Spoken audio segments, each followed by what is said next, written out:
বছর যাবৎ রাজ্যের মধ্যে কোনো টেট পরীক্ষা অনুষ্ঠিত হচ্ছে না। আমরা তার জন্য বারবার টিআরবিটি প্রধানের দ্বারস্থ হই। আমরা প্রায় জানুয়ারি মাস নাগাদ প্রথম আমরা টিআরবিটির কাছে যাই। তখন টিআরবিটি প্রধান আমাদেরকে বলে যে, আমরা ওনাদেরকে বলি যে 2023-এ কেন পরীক্ষা হলো না, যেখানে আগে বিগত দিনে বছরে দুবার করে পরীক্ষা হতো, 2023-এ কেন পরীক্ষা হলো না। তখন সেই প্রশ্নের উত্তরে উনি আমাদেরকে স্পষ্ট ভাষায় জানিয়ে দেয় যে 2023-এ এনসিআরটির আওতায় একটা মামলা চলছিল, সেই কারণে পরীক্ষা হয়নি।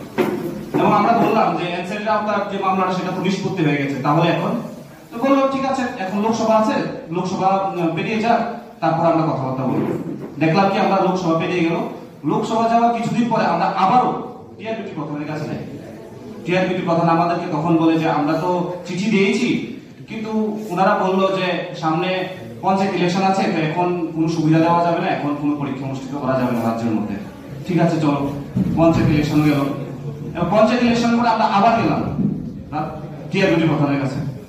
তখনও টিআরবিটি প্রধান আমাদেরকে সাফ জানিয়ে দেয় যে আমরা আবারও চিঠি দিয়েছিলাম রাজ্য সরকারের কাছে, কিন্তু রাজ্য সরকার বলে যে সামনে দুর্গাপূজা, পরীক্ষা নেওয়া যাবে না। তাহলে বিশেষ করে যারা টেট ক্যান্ডিডেট রয়েছে, যারা রাজ্য তথা বহিরাজ্য থেকে বিএড তথা ডিএলএড করেছে, তারা কিন্তু অনেকেই আছে, ম্যাক্সিমাম যারা ব্যাংক থেকে লোন নিয়ে বিএড ডিএলএডটা কমপ্লিট করেছে। কিন্তু দেখা যাচ্ছে কি, তারা কি ভেবেছিল, তারা ভেবেছিল যে যে জায়গায় বছরে দুবার করে পরীক্ষা হয়, আচ্ছা ঠিক আছে দুবার করে না হয় একবার তো পরীক্ষা হবে, যখন পরীক্ষা হবে আমরা পরীক্ষায় উত্তীর্ণ হবো, তখন ব্যাংকের লোনের টাকা আমরা পরিশোধ করে দেব। কিন্তু রাজ্যের মধ্যে আজকে 2 বছর পেরিয়ে যাচ্ছে, টেট পরীক্ষার সঙ্গে কোনো দেখা নেই। আমরা এই নিয়ে বারবার মুখ্যমন্ত্রী এবং তথা অন্যান্য রাজ্যের ক্যাবিনেট মন্ত্রীদের সাথে বারবার সাক্ষাৎ করার চেষ্টা করি, কিন্তু রাজ্যের মুখ্যমন্ত্রী আমাদেরকে সময় দেয় না।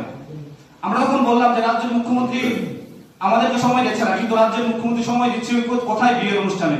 রাজ্যের মুখ্যমন্ত্রী সময় দিচ্ছে কোথায়, ওই আম্বানির সাথে দেখা করছে। কোথায় সময় দিচ্ছে, স্টেডিয়ামে যখন ক্রিকেট ম্যাচ অনুষ্ঠিত হচ্ছে সেখানে সময় দিচ্ছে।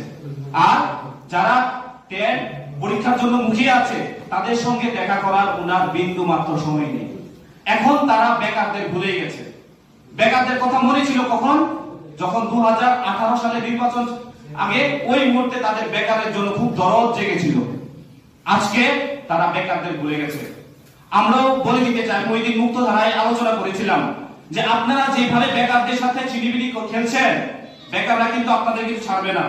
এই বেকাররা কিন্তু মুখিয়ে আছে যে কোন দিন ভোট আসবে। তারপর যেভাবে আপনারা মায়া কান্না করতে করতে বেকারদের বলেছিলেন, সেই বেকাররাই আপনাদের গদি থেকে ছুড়ে ফেলে দেবে।